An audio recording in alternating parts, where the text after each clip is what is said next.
기생충은 수상 전부터 관객들이 모이기 시작하더니 지난 10일 한국 영화 사상 최초로 미국 박스오피스 4위를 차지하며 탑5에 진입했습니다. 이미 북미에서 3,500만 달러, 하나로 약 421억 원의 흥행 수익을 거뒀지만 앞으로 수익은 점점 불어날 전망입니다. 기생충은 이미 지난해부터 연이은 수상으로 화제를 모았지만 이젠 오스카효까지 더해지며 엄청난 시너지가 붙고 있습니다. 지난 10일 미국 버라이어티 등 외신에 따르면 기생충은 현지 상영관 수를 현재 1,060개에서 이번 주말 2,000개 이상으로 늘릴 예정인데, 오스카 수상으로 영화에 대한 관심이 높아지면서 북미 관객들은 이번 주말 극장을 대거 찾을 것으로 보이고 있습니다. 워싱턴 포스트는 아직 기생충을 보진 못했다면 당장 나가서 보라고 권하기도 했습니다. 그런데 지금 미국에서 기생충의 아카데미 수상은 커다란 정치적 파장을 가지고 오고 있다는 말이 나오고 있습니다. 이것은 최근 한국의 무리한 방위비 인상을 요구하며 미국 우선주의와 보호주의를 설파하는 트럼프를 겨냥하고 있다는 것입니다. 기생충의 주제는 최근 전세계 화두인 빈부격차였습니다. 빈부격차라는 주제는 미국과는 어울릴 것 같지 않지만 정확히 관통하고 있습니다. 미국 경제는 2008년 금융위기 이후 10년 넘게 호황을 이어가며 사상 최저 빈곤율과 실업률을 자랑하고 있지만 현재 소득 불평등 수준은 50년 만에 최대 수준으로 벌어졌습니다. 미국 브루킹스 연구소는 2008년 금융위기 이후 소수계층은 부를 회복했지만 중산층은 그러지 못하면서 사상 최악의 빈부격차를 겪고 있다고 밝혔습니다. 미국 여론조사 기관인 퓨 리서치 센터는 미국의 소득 불평등은 선진국 중 가장 심하다는 연구 결과를 내놓기도 했습니다. 실제로 미국 최고부호 400인의 재산은 2조 9,600억 달러로 하나로 약 3,500조 원이 넘습니다. 이것은 소득 하위 60%에 해당하는 미국 성인 1억 5천만 명의 재산보다 많은 것입니다. 미국의 빈부격차는 한국보다 훨씬 큰데 그 간격은 해마다 더 커지고 있습니다. 부유층과 빈곤층의 격차를 나타내는 지니 인덱스에 따르면 지난 2014년 기준 미국의 지니 인덱스는 0.47이었는데 2018년에는 0.485로 증가했습니다. 한국은 2015년 기준으로 0.341이었는데 우리는 상당히 빈부격차가 있다고 느끼지만 미국에 비해서는 적은 편이었습니다. 최근 할리우드가 유치한 캘리포니아 주에선 노숙자가 급격히 늘어나고 있습니다. 작년 1월 기준으로 캘리포니아 주의 노숙자는 9년 전보다 22.5%가 늘면서 심각한 주택난을 겪고 있습니다. 트럼프는 노숙자들이 샌프란시스코와 로스앤젤레스와 같은 대도시 위신을 떨어뜨린다고 주장해 지역사회 반발을 불러일으키기도 했습니다. 미 연방정부는 노숙자들을 시설에 일제히 수용하겠다고 하고 있지만 지방정부들은 노숙자들에 대한 일방적 시설 수용에 반대하고 있습니다. 한 뉴욕 시민은 최근 미국에서 노숙인이 급증하고 있다며 노숙인들이 지하철을 타면 악취로 인해 승객 대부분이 다른 칸으로 이동하는 경우도 많다고 말했습니다. 이것은 마치 봉준호 감독이 기생충에서 계층 간의 갈등을 냄새로 구분한 것이 미국의 이 같은 현실을 반영하고 있는 것처럼 느끼게 해주었습니다. 이뿐만 아니라 기생충의 반지하 등의 설정은 지극히 한국적이라고 보았지만 미국인들에게도 충분히 공감을 일으켰다고 했습니다. 뉴욕 같은 월세가 비싼 대도시에 사는 미국인들은 기생충 가족처럼 반지하에 살거나 한 집을 여러 가정이 나눠 쓰는 경우가 매우 많다는 것입니다. 실제 미국의 타운하우스들은 반지하들을 가지고 있고 빈곤층들은 이곳에서 살고 있습니다. 이 같은 사정 때문에 지난 10월 미국 CNBC는 영화 기생충의 빈부격차라는 주제는 미국 내 소득 양극화를 상기시킨다면서 미국의 상황과 딱 맞아떨어지는 이 영화가 오늘 11월에 예정된 대선의 궤적을 결정할 수도 있다고 보도하기도 했습니다. CNBC는 기생충은 부자들의 호화로움과 풍요로움, 그리고 가난한 자들의 빈곤과 불결함을 병치시키면서 계급 간 긴장감을 표현했다고 했습니다. 그러면서 미국에서도 소득 불평등은 언제나 있었지만 이렇게 심한 적은 없었다고 말했습니다. 트럼프는 지난 2016년 대선에서 기생충의 주제와 같은 빈부격차와 경제 불안감 등을 활용해 승리를 거뒀지만 집권 이후 빈부격차는 더욱 심해졌고 미국 서민들의 삶은 이전보다 더 피폐해졌습니다. 이 때문에 기생충의 주제가 오는 11월에 있을 미국 선거에 영향을 미칠 것이라는 말이 나오고 있는 것입니다. 또한 기생충이 트럼프가 내세우는 미국 우선주의에 일침을 가했다는 평가도 있습니다. 뉴욕타임즈는 기생충이 수상으로 백인 영화 제작자들이 만든 백인들 이야기에 지나치게 의존하던 과거에서 벗어나기 시작했다고 평가했습니다. 전찬희 평론가는 아카데미는 정통적으로 보수성을 띄었지만 최근 3년간은 인종차별과 미국 고립주의로 가는 도널드 트럼프 대통령 노선에 반기를 드는 결과를 냈다고 분석했습니다. 트럼프는 집권 이후 다른 나라의 문화를 존중하지 않고 돈을 뜯으려하고 자국의 이익만을 추구한다는 비판을 받아왔습니다. 이에 오피니언 리더라고 볼 수 있는 아카데미가 봉준호 감독의 기생충을 선택함으로 트럼프에게 일침을 가했다고도 평가되고 있습니다. 이 같은 영화 기생충이 지금 다시 미국 전역에서 확산되는 것은 앞으로 적지 않은 힘을 지닐 것으로 예상되고 있습니다.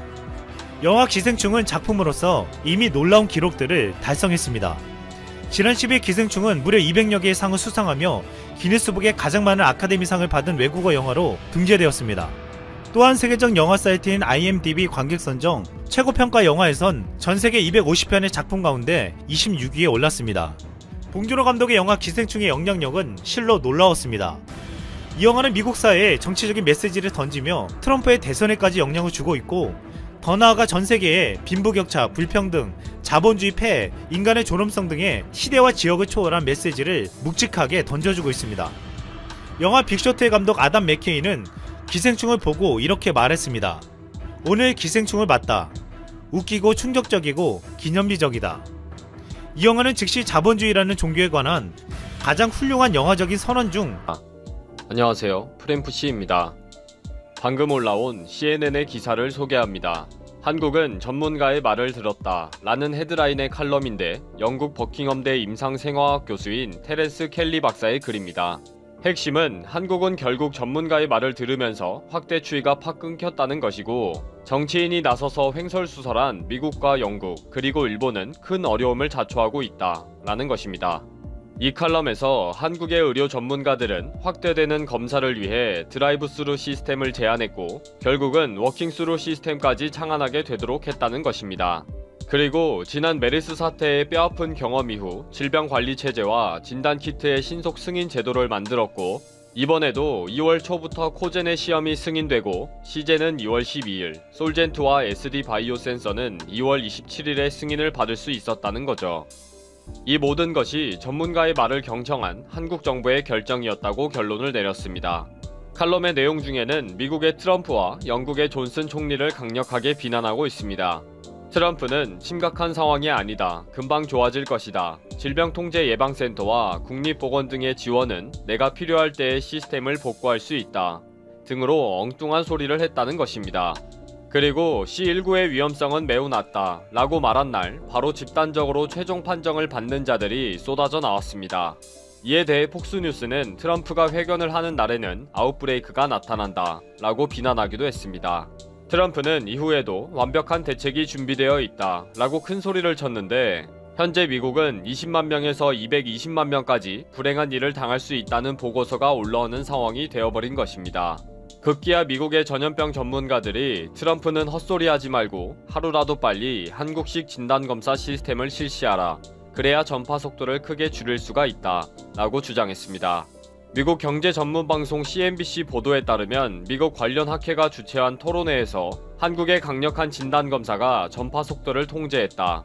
신속한 진단과 격리 치료의 중요성을 말하는 것이다 라는 의견들이 쏟아진 것입니다. 트럼프 등 정치인들의 횡설수설은 정말 아무 도움이 되지 않으니 전문가의 의견을 빨리 들어야 한다고 재촉한 것입니다. 영국 존슨 총리에 대해서도 비판의 글이 있었지만, 존슨이 현재 최종 판정을 받고 힘겨운 투병을 하고 있는 상황이기에 넘어가겠습니다. 트럼프와 맞먹는 지도자가 있으니 바로 아베입니다. 아베는 그동안 일본인들은 건강하다, 굳이 검사를 하지 않아도 저절로 낫는다, 일본은 C19에 걸려도 병원에 가면 바로 고친다 라는 말도 안 되는 헛소리를 하다가 일본 전역에 전파되도록 하고 최악의 상황을 만들어버렸습니다. 비상사태 선언 이후에도 강력한 외출 자제 조치는 하지 않을 것이다. 정상적인 경제활동은 해도 된다 라는 말을 덧붙이기도 했습니다. 일본의 가장 큰 문제는 전문가라는 집단들조차 엉뚱한 소리를 하고 있다는 것입니다. 도리어 한국의 강력한 진단검사를 비난하고 격리치료가 의료 붕괴를 가지고 오고 있다면서 아베 정부의 말이 맞다는 거죠.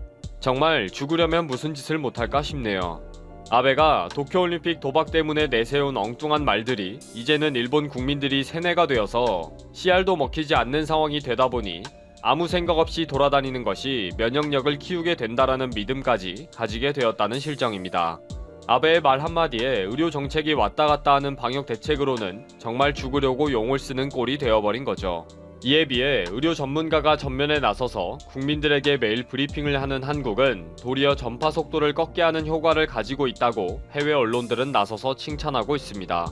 미국 월스트리트 저널은 7일 리더십 전문가 샘 워커의 칼럼을 통해 한국의 정은경 질병관리본부 중앙방역대책본부장은 최고의 위기에 처했다고 생각하는 순간에도 침착한 표정과 일관된 논리, 정확한 정보 분석과 대처가 결국 강력한 치료제가 되었다.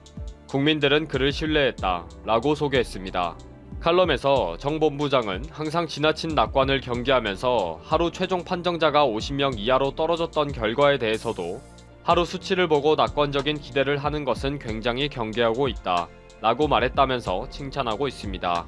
월스트리트 저널은 정 본부장은 2015년 메르스 사태를 대응하면서 받은 질책을 교훈 삼아서 더 철저하게 질병관리본부의 시스템을 개선하는 계기로 만들었다. 라고 결론을 내렸습니다. 한국에서도 박도준 전 국립보건연구원장처럼 과학이 정치가 앞서면 안 된다. 정 본부장은 한 번도 낙관적인 전망을 내놓은 적이 없다. 항상 아직 안심할 수 없다고 말한다. 라고 지적했습니다. 원래는 전체 상황을 분석하고 전략을 수립해야 할 정 본부장이 하루 몇 시간씩 정례 브리핑을 하는 것은 정말 비정상이라고 비판했습니다. 원래 브리핑은 긴급상황센터장이나 병관리센터장이 해야 하는 것이 맞는데 그들은 문외한이기 때문에 브리핑을 감당할 수가 없다는 것이라고 비난했습니다. 질병관리본부는 관료들의 뒷마당이 되어서는 안 되고 과학 전문가들이 책임지는 자리에 있어야 한다는 거죠. 결국 해외 언론에서 지적하고 있는 것은 정치인들은 입 좀 다물어라. 너희들은 전문가가 아니다. 도리어 사태를 악화시킬 뿐이다. 전문가의 말을 들어라. 정 본부장의 매일 브리핑을 신뢰하는 한국을 본받아라. 라는 것입니다. 어느 나라나 정치인들의 입방정은 문제이고 정치적인 쇼맨십이 대형 사고를 치는 것 같습니다. 한국의 정은경 본부장 이하 고생하는 의료 전문가들은 칭찬받아 마땅하다고 생각합니다.